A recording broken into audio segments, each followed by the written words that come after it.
Sometimes the biggest mistake in business isn't making the wrong decision, it's laughing at the right opportunity. In the year 2000, two young entrepreneurs walked into a corporate office in Dallas, Texas, and offered to sell their small, struggling company for $50 million. The men sitting across the table laughed. They turned down the deal without a second thought. That company was Netflix, and the executives who laughed them out of the room worked for Blockbuster, the most powerful video rental empire on the planet. 10 years later, Blockbuster was bankrupt. Netflix was worth billions. This is the story of how the biggest video rental company in the world had the future handed to them on a silver platter and chose to say no. To understand how Blockbuster fell, you first have to understand how high it climbed. In 1985, a former accountant named David Cook opened the first Blockbuster video store in Dallas. It was unlike anything customers had seen before. Bright blue and yellow shelves, thousands of movie titles organized like a library, a computerized system that tracked inventory in real time. At a moment when video rental stores were small, dark, cluttered shops run by local owners, Blockbuster felt like the future. The company grew at a staggering pace. By the early 1990s, Blockbuster was opening a new store almost every single day. It expanded into the United Kingdom, into Australia, into dozens of countries around the world. At its peak, Blockbuster operated more than 9,000 stores and employed roughly 60,000 people. Friday nights became a ritual for millions of families. Walk down the aisles, grab a new release, argue over which movie to rent, stand in line at the counter. Blockbuster was not just a business, it was a piece of American culture. But behind the bright blue signage, there was a business model with a hidden weakness, and its name was late fees. Blockbuster made an enormous amount of money charging customers who forgot to return their movies on time. By some estimates, late fees accounted for a significant portion of the company's annual profit. It was an easy source of revenue, but it also created something far more dangerous than lost income.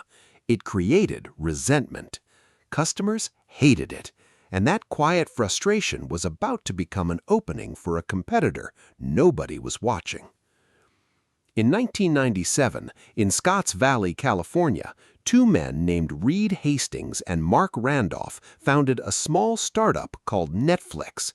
The origin story has become legendary, and though some details have been debated over the years, the core idea remains the same. Hastings was reportedly hit with a $40 late fee from Blockbuster after misplacing a rented copy of Apollo 13. Frustrated, he began imagining a rental service with no due dates and no late fees at all.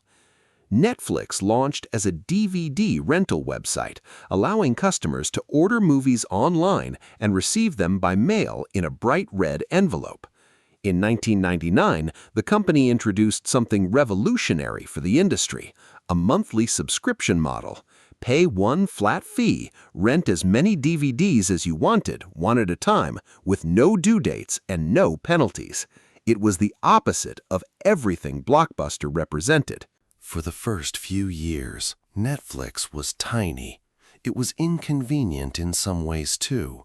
You had to wait for the mail. There was no instant gratification. Blockbuster, meanwhile, was a retail giant with billions of dollars in revenue. So, in the year 2000, Hastings and Randolph flew to Dallas with a proposal. They offered to sell Netflix to Blockbuster for $50 million and even offered to run Blockbuster's online division. According to accounts from both sides, Blockbuster's executives, including then-CEO John Antioco, turned the offer down.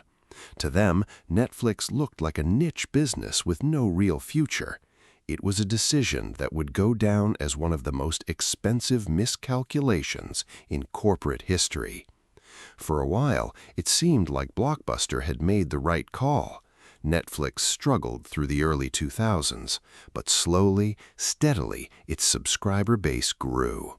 And Blockbuster, instead of innovating, doubled down on what had always worked: physical stores, late fees, a retail-first mindset that treated the internet as a passing trend rather than the future of entertainment. By the mid-2000s, the pressure was becoming impossible to ignore. Blockbuster finally attempted to fight back. In 2004, the company launched Blockbuster Online, a DVD-by-mail service designed to compete directly with Netflix. In 2005, under pressure from Netflix's growing popularity, Blockbuster eliminated its late fees entirely, a move that reportedly cost the company nearly $500 million in lost annual revenue. These moves were bold, and for a brief moment they even showed promise. John Antioco, the same executive who once turned Netflix away, was now trying to transform Blockbuster into a modern, tech-forward company. But corporate boardrooms do not always reward long-term vision. Blockbuster's major shareholder at the time, activist investor Carl Icahn, clashed with Antioco over the costs of these changes. In 2007, Antioco left the company. His successor, Jim Keyes, shifted strategy again, scaling back the online investments that many analysts believe could have saved the company. It was a fatal case of internal conflict at the exact moment the entire industry was about to change forever. Because while Blockbuster was fighting over boardroom politics, Netflix made the boldest move in its history. In 2007, Netflix quietly introduced a new feature: streaming video delivered instantly over the internet. No mail, no waiting, no store. Just press play. At first, the streaming library was small and limited, but Reed Hastings understood something Blockbuster never fully grasped. The future of entertainment was not about renting a physical object, it was about instant access. Over the next few years, Netflix poured its resources into expanding streaming technology, striking content licensing deals, and building the infrastructure to deliver video directly to televisions, computers, and eventually smartphones. Blockbuster, meanwhile, was burdened by something Netflix never had to carry: thousands of physical stores, expensive leases, and a mountain of corporate debt built up over decades of retail expansion. The very thing that once made Blockbuster powerful, its massive physical footprint, had become the anchor pulling it underwater. The end came quickly once it started. In 2010, Blockbuster filed for bankruptcy, crushed by roughly $900 million in debt. In 2011, satellite television company Dish Network purchased what remained of Blockbuster's assets for a fraction of what the company had once been worth. Store by store, city by city, the bright blue and yellow signs began disappearing from strip malls across America. By 2013, Dish announced the closure of the last remaining company-operated Blockbuster stores.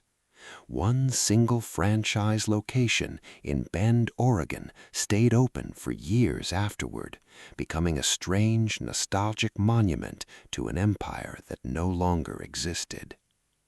Netflix, by contrast, kept moving forward.